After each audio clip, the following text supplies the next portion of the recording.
sommes en direct de Washington DC aujourd'hui. J'ai le plaisir d'avoir l'écrivain Adolphe Dagan sur ma chaîne. Est-ce que vous pouvez vous présenter? Je me nomme Adolphe Dagan. À l'état civil, je suis né Adolphe Dagan. Je n'ai pas changé mon nom, j'ai gardé comme ça. Je suis d'origine de Moimono.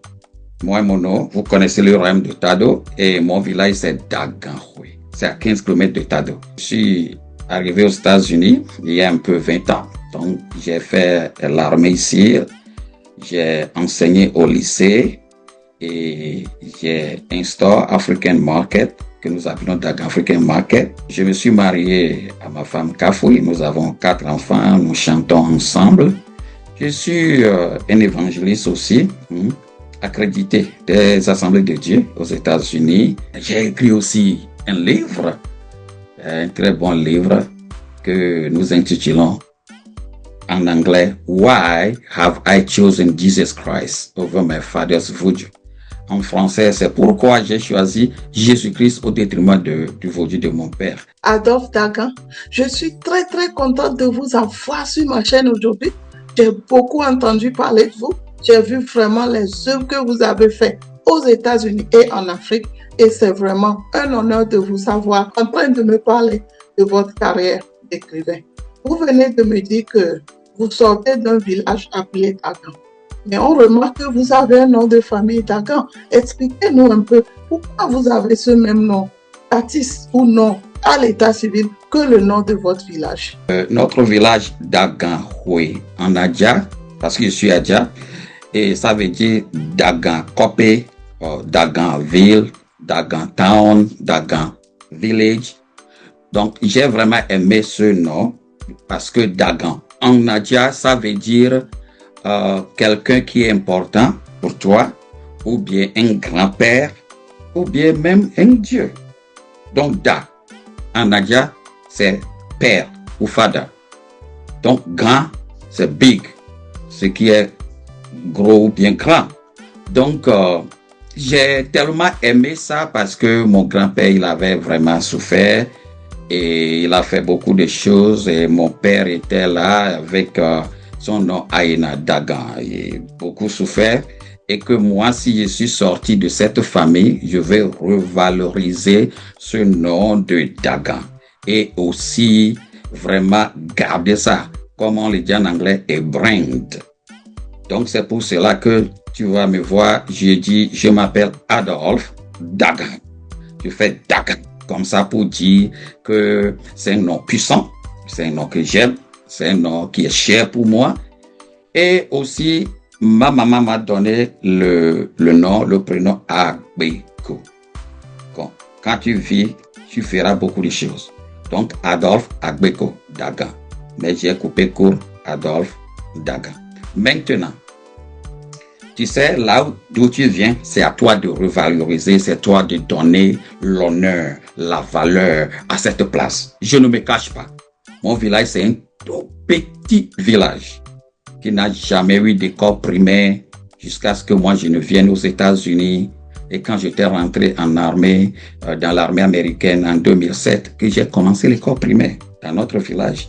Est-ce que les gens connaissaient ce village? Non. Mais qui va faire connaître ce nom, ce village? C'est moi. Je suis le tout premier à avoir le BPC dans mon village. Le tout premier à avoir le bac dans mon village. Le tout premier à avoir le bachelor. Je l'ai eu aux États-Unis. Le tout premier à avoir mon master aux États-Unis. Donc, pourquoi ne pas garder ce nom et valoriser ce village? Donc, peut-être que vous avez une fois entendu la fondation que nous appelons Dagan Foundation. Souvent, nous écrivons ça en anglais. Dagan Foundation. Or, la fondation Dagan, où nous faisons des pubs, et nous aidons les écoles et nous faisons les évangélisations où nous créons des églises pour les églises d'Assemblée de Dieu ou bien églises Pentecôte du Togo ou les baptistes. Donc, j'ai gardé ça Dagan Foundation. Maintenant, quand j'ai créé mon store, j'ai commencé mon supermarché, j'ai mis aussi Dagan African Market. Quand ils commencent par voir le nom Daganhoué, ils disent, mais quel est le rapport entre Daganhoué et Dagan? Donc, Bien sûr que Dagan Hui, Hui c'est Adja. Vous connaissez Adja et Eve, c'est vraiment close. Et puis, je leur explique que Hui means ville. Par exemple, je vis ici à Clarksville. Clarksville. You see? So, je leur enseigne ma langue.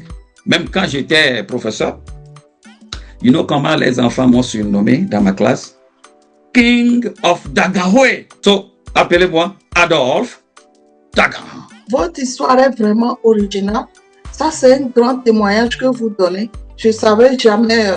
Il y avait un village au Togo qui s'appelait Dagan.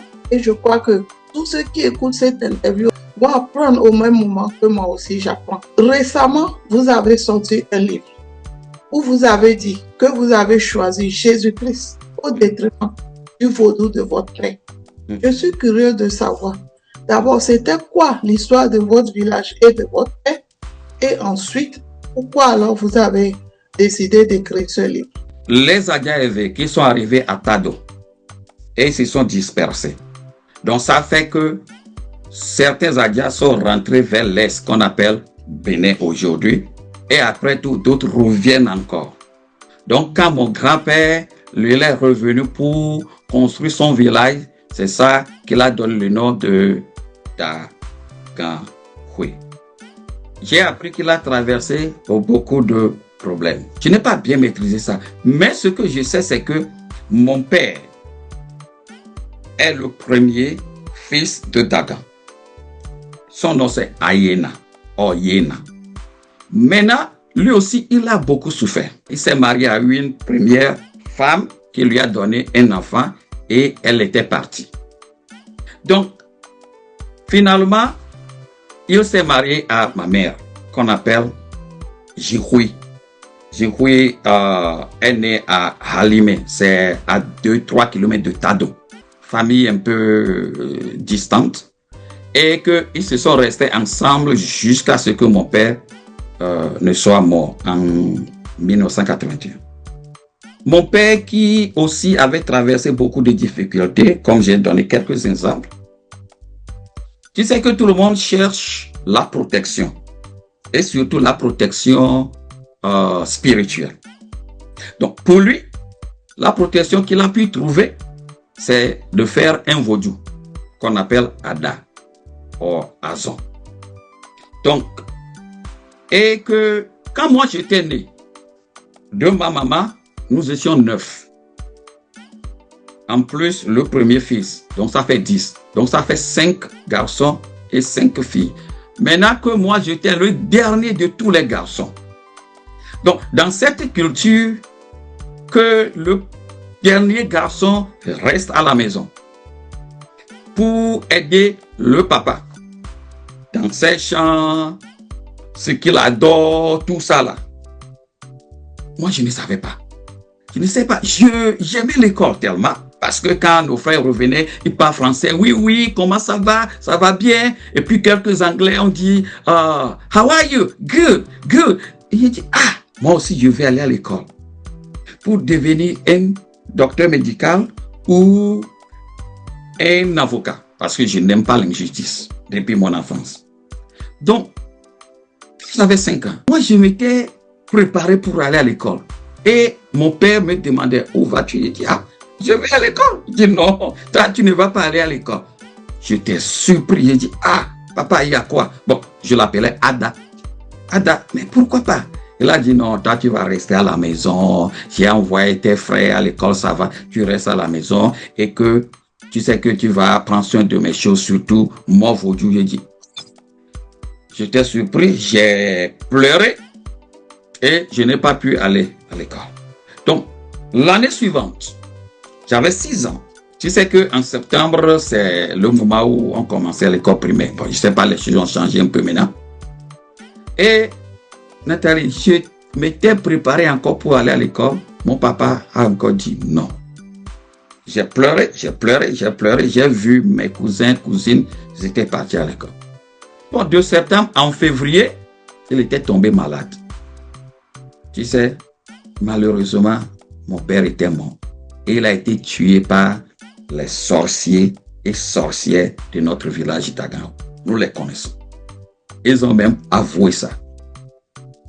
Bon, un tout petit, j'étais vraiment, je sais pas, smart, intelligent. J'étais vraiment intelligent quand j'étais petit. Et je demandais à ma maman, le Méchi, c'est le nom que mon père lui a donné, que pourquoi il a ce vaudou pour se protéger et les sorcières ont pu le tuer. La réponse que ma maman m'a donnée, c'est celle-ci. Les sorciers et les sorcières ont pu prendre le pouvoir. Elle avait utilisé le mot herbe, qu'ils ont pris au de ama, ou so ama, au de ama, les goménés. Donc, ils ont pris herbe. L'herbe, c'est le pouvoir, c'est la puissance. En dessous de vaudou, et ils ont pu attaquer mon père pour le tuer. Il dit, ah, donc les sorciers ont pu enlever la puissance du dessous de vaudou pour pouvoir tuer mon père. Ça veut dire que quoi? Il y a puissance et puissance et puissance et puissance. Donc moi, je crois que c'est Jésus-Christ, c'est Dieu le Tout-Puissant qui a toute la puissance. Donc, je me suis tourné vers l'église. J'ai commencé par aller à l'église presbytérienne du Togo et j'ai commencé par aller à l'école. Donc, j'avais 7 ans pour commencer l'école. Il n'avait pas d'école dans notre village. Je devais marcher 2,5 km pour aller à Ahasome. C'est ça le chef canton de notre milieu. Vous savez, j'ai choisi Jésus au détriment de ce vaudou et que ce vaudou voulait me tuer. Je le voyais en rêve, en forme de grand serpent très long. Sa tête ressemble à la tête du chien. Et puis, une nuit, je courais quand le serpent me suivait pour pouvoir m'arrêter, me dévorer. Et avec sa langue, grande langue comme ça. Donc, il était assoiffé. Tu vois, non? C'est moi qui voulais tuer. Donc, qu'est-ce qui s'est passé? Est-ce que quelqu'un peut courir plus fort, plus rapide que le serpent? Mais si tu as la puissance de Dieu en toi, tu vas le faire. Donc, le nom Jésus sortait de ma bouche. Le nom Jésus, dans notre langue, Yesu, Yesu, Yesu, Yesu, Yesu, Yesu. Et je courais. Donc, c'est en bas des arbres, tout ça là. Et puis, j'ai fait et je disais le nom de Jésus, le nom de Jésus, le nom de Jésus. Et boum, j'étais parti. Donc, je me suis réveillé et dit, ah, donc le nom de Jésus est vraiment plus puissant que tous les autres noms. Donc, beaucoup de péripéties jusqu'à ce que je suis arrivé au bac, commencé l'université, mais des maladies par ici, par là, des blocages par ici, par là, jusqu'à ce que je ne découvre le camp de prière Rama, qui se trouve à Detikopé, puis pasteur Samuel Logan, un père à son âme. Donc j'allais là-bas pour prier, pour jeûner, pour prier. Une fois j'ai jeûné et prié pour 7 jours. Et à la fin, dans la nuit, j'ai vu que je m'étais retrouvé encore dans mon petit village et une dame très noire me suivait et mon frère l'a vu pour dire, mais toi tu es quoi? Tu es un esprit? Elle a dit oui, je suis esprit. Et au même moment, j'ai vu le feu descendre des cieux. Le feu était descendu comme ça pour brûler complètement, consumer complètement cette dame dans le rêve. Et je me suis dit, ah, je vais courir pour aller me cacher au Bénin parce que notre milieu, c'est pas très loin du Bénin. Donc, je m'étais réveillé. Et à partir de là, il y a un grand changement dans ma vie spirituelle et physique. Quand je rêvais, je me retrouvais dans les eaux, je voyais l'eau, je voyais ceci, les ponts, des fois je nage, tout ça là, je sais pas. Si quelqu'un qui m'écoute actuellement, si ça se passe dans ta vie, il faut vraiment prier. Il faut vraiment prier. Donc, mais le jour, le feu est descendu sur cette dame, cet esprit, j'ai eu vraiment de délivrance. Dieu a fait que ici aux États-Unis, ce n'est pas facile. Peut-être que je vais en parler, mais j'ai tout parlé dans le livre ici. Pourquoi j'ai choisi Jésus au détriment de ce vaudou. Donc, j'ai écrit tout. Je vois que vous avez un puissant témoignage. Je vois que vraiment, c'était pas facile dans votre vie, ni dans la vie même de votre famille. Et je pense qu'à travers votre témoignage, quelqu'un saura que c'est Jésus-Christ seul qui a la solution. Et à part Jésus-Christ, il n'y a plus autre solution. Est-ce que c'est cette histoire qui vous a inspiré à écrire ce livre pour pouvoir conseiller quelqu'un? Oui, Vraiment, vous savez, je viens de dire une partie de ce que j'ai traversé. Il y a beaucoup de gens qui souffrent aujourd'hui, même ils vont à l'église. Moi, Dieu m'a appelé depuis que j'étais au pays. En l'an 2000-2001, Dieu m'avait appelé. Et jusqu'à aujourd'hui, je vais vous dire que ce n'est pas toujours facile, mais Dieu a fait que là où je suis arrivé aujourd'hui, c'est grand. Et c'est grâce au nom de Jésus-Christ. Il n'y a aucun nom qui puisse s'égaler à ce nom. Le deuxième livre arrive sur mes expériences militaires aux États-Unis. Ça va sortir peut-être avant la fin de l'année. En quatrième déjà, j'ai commencé par avoir les maux de tête. J'étais allé à l'hôpital, on ne voyait rien. Il faut voir que quand les démons te suivent, quand les esprits de la famille te suivent, quand les sorciers du village te suivent, quand peut-être là où tu vis, il y a d'autres sorciers, d'autres personnes mauvaises, ta vie sera difficile. Sauf que tu te donnes à Dieu. Et même si tu te donnes à Dieu, tu dois faire très attention. Certains sont nés, ils n'ont pas assez de problèmes. Mais certains sont nés dans beaucoup de problèmes. Donc, ceci étant, il faut savoir qui tu es, d'où tu viens, ce qui te suit, pour savoir comment vivre pour Dieu. Donc, moi, c'est la vie de sainteté. En quatrième, j'ai les maux de tête jusqu'à ce que je n'arrive pas à finir l'année. Tu vois, ça vient de ces esprits familiaux. Maintenant, j'ai eu mon BPC, j'ai commencé par avoir d'autres problèmes, d'autres maladies. Dans tous les hôpitaux, beaucoup d'hôpitaux au Togo, il n'y avait pas de solution. Sauf que j'étais arrivé aux États-Unis. Pouvez-vous un peu me décrire votre livre? Nous venons de parler du nouveau livre que nous intitulons Why Have I Chosen Jesus Christ Over My Father's Voodoo? Ce livre qui est vraiment un livre important à tout le monde de lire. Si vous voyez ce livre, nous avons commencé par dédicacer ce livre à mes parents, mon grand-parent Dagan, mon père, ma mère, parce que ce sont eux qui sont vraiment derrière, qui étaient derrière moi pour ma vie. Et vous voyez, j'ai parlé de ma vie depuis la mort de mon père jusqu'à commencer l'école et que c'est très dur d'aller à l'école en ce moment parce que nous n'avons même pas l'école primaire dans notre village. La manière dont j'ai souffert, même une fois, tous les enfants abandonnaient l'école, sauf moi, de marcher de Dagankoui jusqu'à Rassomé pour 4 mois pour finir l'année. J'ai parlé de ça jusqu'à le collège. Il n'y a pas de collège en ce temps dans notre milieu. Je dois aller à Kwekpleme, c'est 25 km. Et après à Tapamé, et après c'est Lomé, Moitien et Lomé. Donc il y a une question d'abnégation, du courage, de résistance. Il y a une question d'amour de Dieu aussi, en priant beaucoup et en aimant l'école pour dire je vais sortir de la pauvreté. Je vais couper court comme ça, mais quelqu'un qui lit ceci, peut-être ce qu'il traverse aujourd'hui, c'est rien. Mais lui va croire que c'est de trop. Oh, je ne peux plus continuer. Lis ce livre, tu vas voir que les gens ont vraiment résisté beaucoup de choses pour arriver là où ils sont aujourd'hui. Alors, tu sais que nous sommes aux États-Unis. Tu sais comment beaucoup de gens nous appellent, il faut nous aider, ceci, cela. Mais en lisant ce livre, beaucoup vont comprendre que nous avons traversé beaucoup de choses pour arriver là où nous sommes aujourd'hui. Je ne suis pas le seul. Beaucoup d'entre nous, et même vous, Nathalie, vous avez beaucoup d'histoires. Vous avez beaucoup de choses à partager. Donc, ça va encourager beaucoup de gens dans toutes les villes, dans tous les villages, partout où ils sont, pour savoir que la vie n'est pas facile.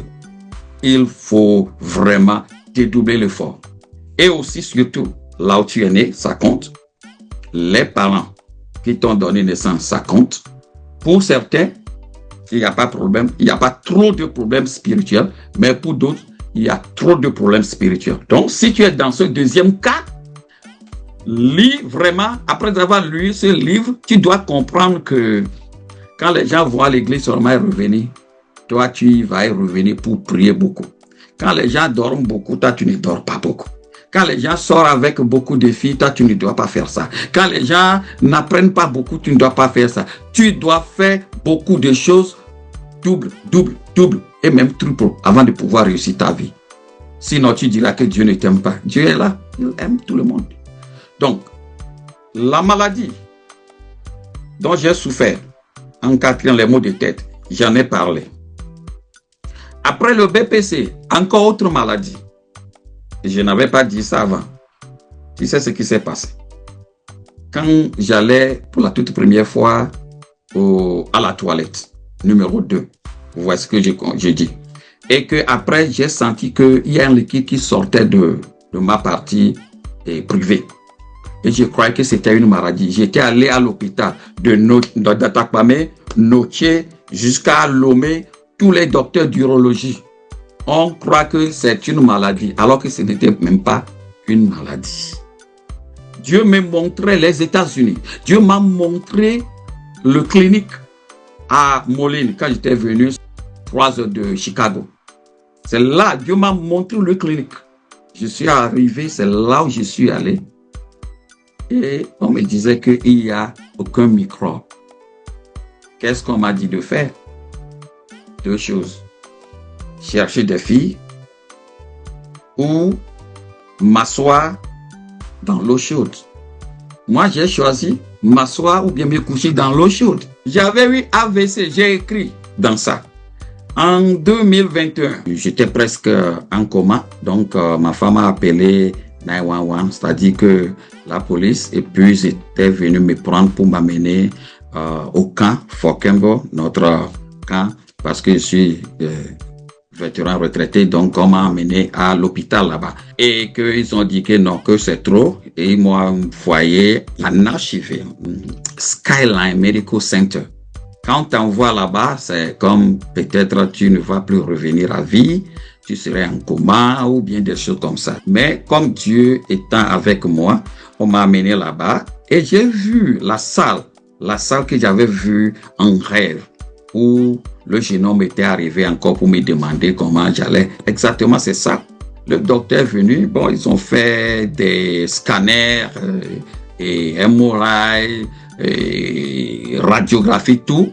Et il est revenu, il était étonné, il me disait, mais tu me vois? J'ai dit, oui, je te vois. Il dit, mais pourquoi? Il dit, mais pourquoi? Il dit, non, ce qu'ils ont vu, c'est vraiment grave, je devais être aveugle. Je ne pouvais pas entendre, je ne pouvais pas manger, marcher, et aussi je ne pouvais pas parler. Et vous savez, je vais vous dire quelque chose. Quand j'étais à la maison et je vomissais, il arrivait que c'est comme je commençais pas à dormir un peu. Et puis je me suis vu dans notre église, First Assembly of God, à Clarksville.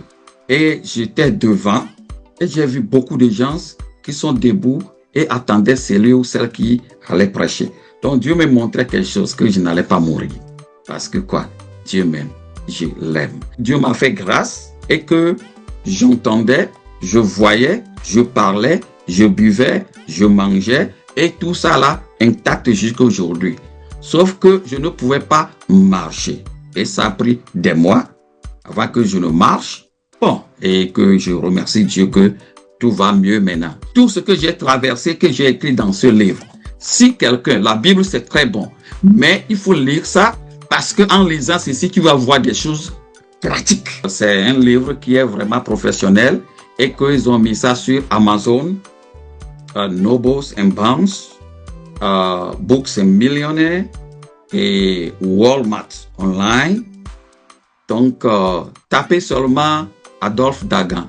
Vous ajoutez book, ça va sortir du Google. Vous allez voir partout où on vend ça. Moi-même, je vends ça dans mon store ici, Dagan African Market. D-A-G-A-N African Market à Clarksville, Tennessee.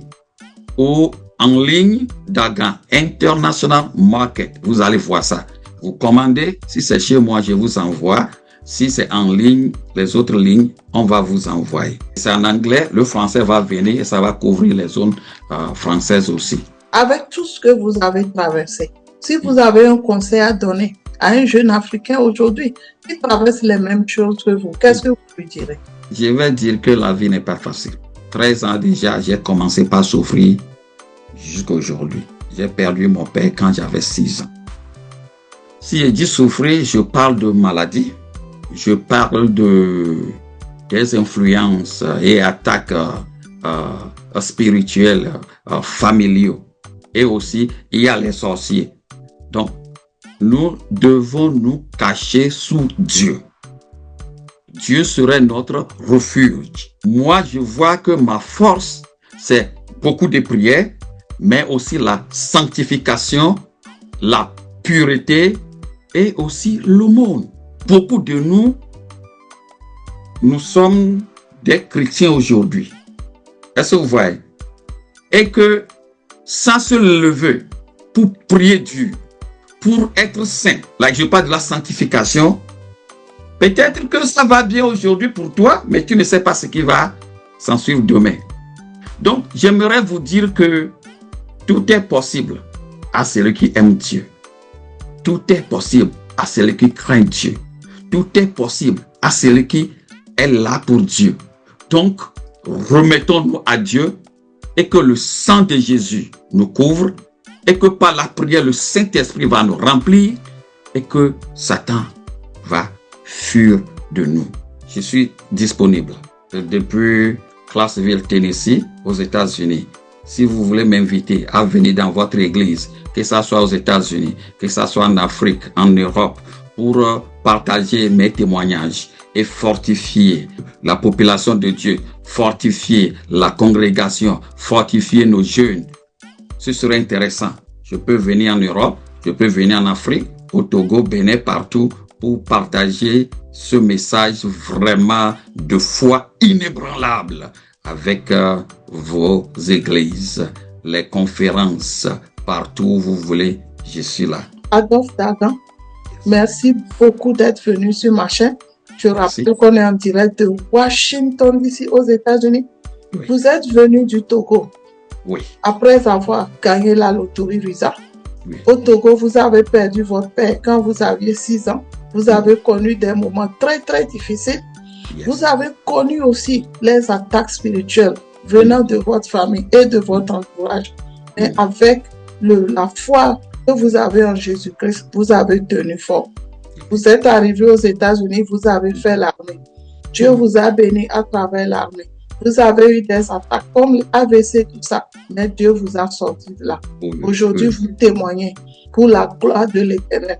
Et moi, je suis très fière de vous avoir aujourd'hui en train de me parler de votre carrière. On est en de Washington, d'ici aux États-Unis, et j'espère vous revoir très, très bientôt pour une autre interview. Merci. Merci. Et à très bientôt. Au revoir. Merci. Merci. Au revoir.